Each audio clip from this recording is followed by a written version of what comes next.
We are week 2 in a sermon series called Render Unto Caesar. Today I want to take a look at the politics of the Bible, and particularly the politics of Jesus. I've heard Christians try to argue that the Bible is not political. If they mean by that the Bible doesn't talk about presidents and elections and Republicans and Democrats, then yeah, the Bible does not fit directly into our modern government, our modern political situation, and there are all kinds of political issues we bump up against that the Bible doesn't talk about. But the reality is that to live out this book called the Bible is to think politically, is to think about the geopolitical realities that you live in. Okay, and the Bible itself, though it doesn't deal with our politics, it really does wrestle with the politics of its day. It's a deeply political book. I've been surprised as I prepped this sermon series 4 years ago, and I'm rewriting it and working it this year, just how political the Bible is on every page. And so today I just want to look at the politics of the Bible and maybe get you to think about reading the Bible a little differently because of it. I mean, at the very beginning of the Bible, there's this huge claim that people are made in the image of God. All of us. Inherently valuable and important. They're not the way because of what they can offer society. They're not the way because of some extra. They're just that way. People are valuable by their very existence. That's why it's such a problem when Cain kills Abel. And he asks, am I my brother's keeper? Yes, you are your brother's keeper. That was a radical message in and of itself. In those days, in the ancient world, you weren't responsible for your brothers and your sisters. You weren't responsible for your neighbors. You might be responsible for the people that are like you, part of your tribe, but you weren't responsible for people that weren't your tribe, people that were your enemy. And so people are inherently important and valuable, but also there's something wrong with people. A world that was decidedly good in creation is suddenly not so good. Society goes to chaos. The earth is flooded. Later languages are confused so that people can't do evil as well together as they could without the confusion of language. Okay, so people are inherently valuable, and yet people are also inherently evil and bad and sinful. Both those things held true. And so God begins a plan to start fixing this problem of sin and evil and saving these valuable people. And it begins with a man named Abraham. And Abraham is promised that he will be a blessing to the nations or to the other people. This vision has a global sense and a national significance. God says in Genesis 18, starting in verse 17, shall I hide from Abraham what I am about to do? Seeing that Abraham shall surely become a great and mighty nation, and all the nations of the earth shall bless him. For I have chosen him, and that he may command his children and his household after him to keep the way of the Lord, by doing righteousness and justice, so that the Lord may bring Abraham what he has promised him. So the sense is that what this man is going to become a nation, and that nation is going to pursue justice and righteousness, and through it, other nations, other people groups are going to be blessed. So right from the beginning, the promises are about society. They're based on justice and righteousness. Generations later, the growing nation of Israel finds themselves as slaves in Egypt. This is a pivotal moment in the Old Testament. Okay, are the promises of God going to come true, or are they not going to come true? Is God a God that's okay with slavery, or is God about freedom? Are those who are made in the image of God to be treated as commodities? Exodus defines how people should see others, especially the poor, the disenfranchised, the sojourner. And so in Deuteronomy 24, this is what it says. When you reap your harvest in the field, you shall forget a sheaf in the field. You shall not go back for it. It shall be for the sojourner, the fatherless, the widow, the Lord your God, that the Lord your God may bless you in all the work of your hands. When you beat your olive trees, you shall not go over them again. It shall be for the sojourner, the fatherless, the widow. When you gather your grapes in the vineyard, you shall not strip it afterwards. It shall be for the sojourner, the fatherless, and the widow. You shall remember that you were a slave in the land of Egypt. Therefore I command you to do this. So you're not supposed to get rid of all your grapes, rid of all your olives. You're not supposed to take care of your whole field. Why? Because you're supposed to take care of these. The sojourner, okay, the one that's living in your land that isn't a part of your group. The fatherless, the widow. You're supposed to take care of them. It's part of the expectation of Israel because of all that they have gone through. Now, the world in which Israel lived was not a world like we live. They didn't elect officials the same way. And early on, Israel was a theocracy. In other words, God rules. And he would sometimes raise up somebody like Moses or Joshua or Gideon or Deborah to guide the people. There would be Elijah and Elisha and other prophets who would speak to the people. But there's not the same kind of governmental structure. At the same time, they have trouble with other people groups and with other nations and in other battles. And so Israel decides they want to be like their neighbors and they want a king.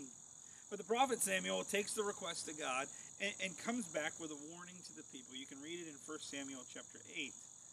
He said, a king's going to reign over you. He's going to take your children to be servants and to be in the military.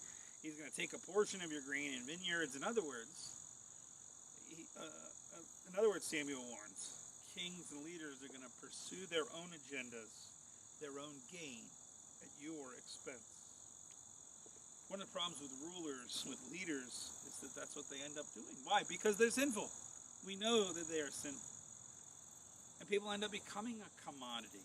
Okay, what happens in Exodus is what happens with the kings too. People become stuff. They become things. They become voters. They become clients. They become commodities to be earned, to be bought, to be traded, to be won.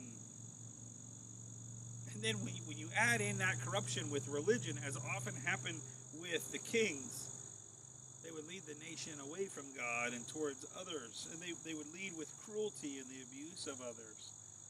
And in response, God calls up the prophets to speak out and to fight for justice of these people. They end up in exile. They end up losing their land. And when they come back, they're still under the oppression of the Roman people.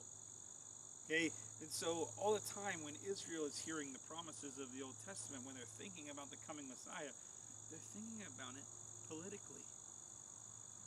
When we turn to the New Testament, the focus of the story moves from the nation to a person. Jesus steps on the scene and lives a very public and political life. He's born in the midst of a genocide as a king tries to kill him and finds his reign threatened. Jesus in his very existence is a threat to the political authority of his day. Jesus is not killed though. Joseph is told in a dream to go to Egypt.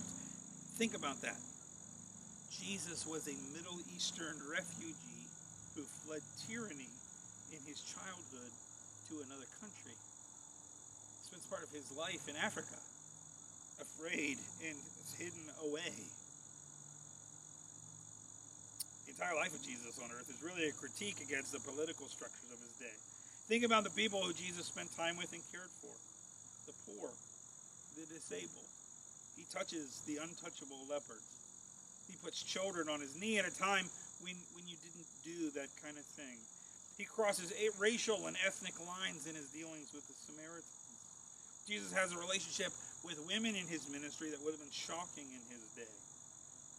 He did not care about the established laws that were about what could be done and couldn't be done on the Sabbath.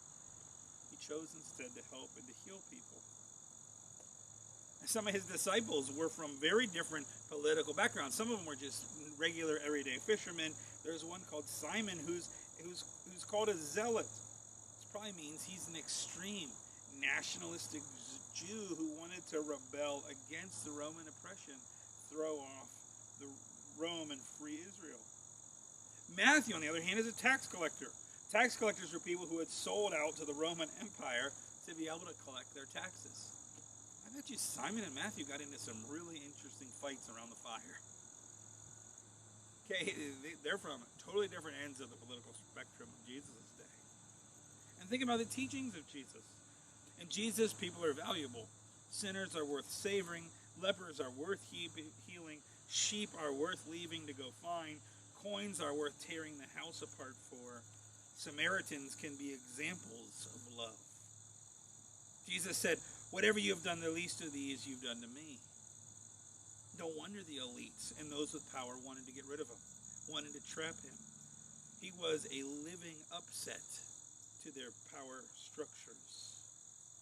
Jesus uses kingdom language, talking about the kingdom of heaven or the kingdom of God.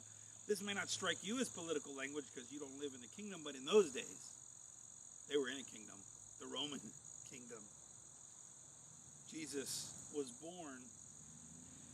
If he was born today, he might talk about the republic of heaven, the democracy of heaven, the nation of God, or the presidency or administration of God. But in his day, it was a kingdom and used kingdom language. When Jesus marches into Jerusalem on what we now call Palm Sunday, he does so with palm branches, nationalistic symbols, waving. He doesn't ride on a horse like a king would have in those days, like probably the king did that day. But he came in humbly on a donkey because his kingdom is different. This language becomes an important part of his trial. When Pilate enters his headquarters and calls to Jesus and says, "Are you the king of the Jews?" Jesus answered, "Do you say this of your own accord, or do others say it about me?" Pilate says, "Am I a Jew? Your own nation and chief priests have delivered you over to me. What have you done?" Jesus answered, "My kingdom is not of this world. If my kingdom were of this world, my servants would have been fighting, that I would not be delivered over to the Jews. But my kingdom is not from the world." Then Pilate said to him, "So you are a king?" Jesus answered, "You say that I'm a king. For this purpose I was born, and for this purpose I come into the world, to bear witness to the truth. Everyone who is of the truth listens to my voice." And Pilate says to him, "What is truth?" It's out of John chapter 18. Understand the political moment of this. The religious leaders, the Jewish leaders, have already tried Jesus. They've already found him guilty, but they want to have him killed, which means he has to go to a Roman court. The only way you're going to get tried in a Roman court is if you've committed a Roman crime. If you say you're the king, that's a Roman crime. So Pilate tries to pass it off to Herod. Okay, Herod as the king would be much more threatened by this language than Pilate is. Herod sends it back to Pilate, and in the end, Jesus receives the death penalty from the political authority of his day after being tried by the religious and local authority of his day. Crucifixion is a sentence of political traitors. Okay, not everybody gets crucified. Only political traitors get crucified. And when he dies, what does he die with? A sign saying that he's the king of the Jews over his head. This moment of the cross is the Exodus moment of the New Testament. It is a sign of freedom and a call to others to see differently. It's a freedom from being a slave to sin and death. The resurrection is the ultimate sign of new life that Christians are pursuing. And then those early Christians, what's their rallying cry? They say Jesus is Lord. That sounds like religious language to us, but in those days, you said that Caesar was Lord. Okay, Caesar is Lord. That's what everybody had to say. That's what you said when you greeted Roman authorities. That's what you said in gatherings. But the early church decided to say Jesus is Lord, purposefully inserting Jesus into the place of Caesar. The early church is called an ecclesia. Ecclesia were gatherings that would happen when Rome would win a territory. Okay, the word euangelion would be good news. They would gather in ecclesia. They'd gather the people, and they'd say, "Euangelion, good news. We conquered a new people."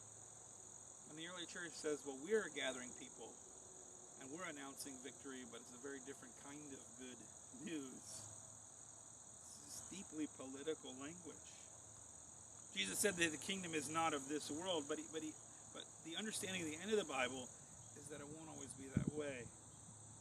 Revelation 18:15 says, "The kingdom of the world has become the kingdom of our Lord and of Christ, and he shall reign forever and ever." Okay, the end of the story is a political victory. A victory in this world. And there, people from every nation and tongue are going to confess.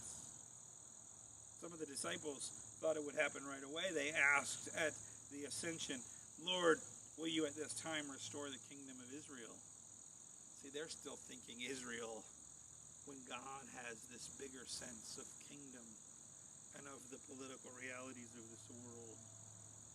And until that day, until that ending, we sit here as followers of Jesus Christ reading this book. And it's our job to look at the politics of our day and wonder what the principles, what the ideas of Jesus, what the example of Jesus means for us. We're to be informed by the Bible and inspired by the example of Jesus to live in this world. And to be informed by the Bible means that these stories and these ideas have to shape our imagination about what our world can be. It means having priorities that are set by His priorities. It means realizing that the Bible, from start to finish, pushes us into public life, pushes us into a world with our faith in our hand, that our faith is not a private thing, but is central to who we are, and it's central to what we take out into the world.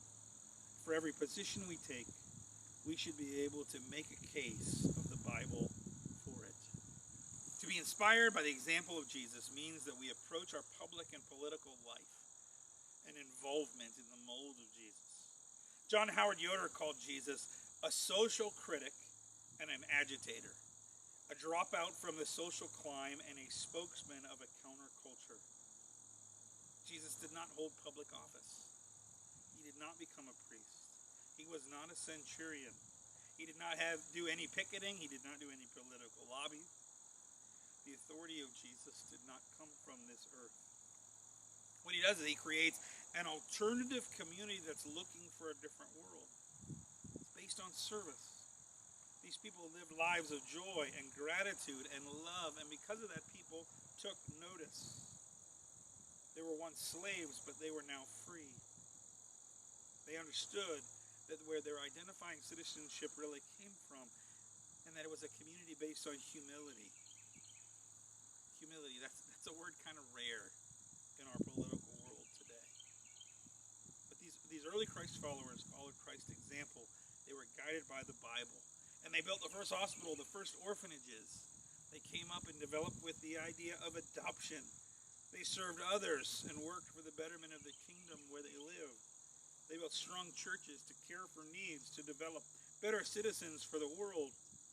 Later, a number of Christians would be influential in forming this nation around biblical themes of freedom and liberty.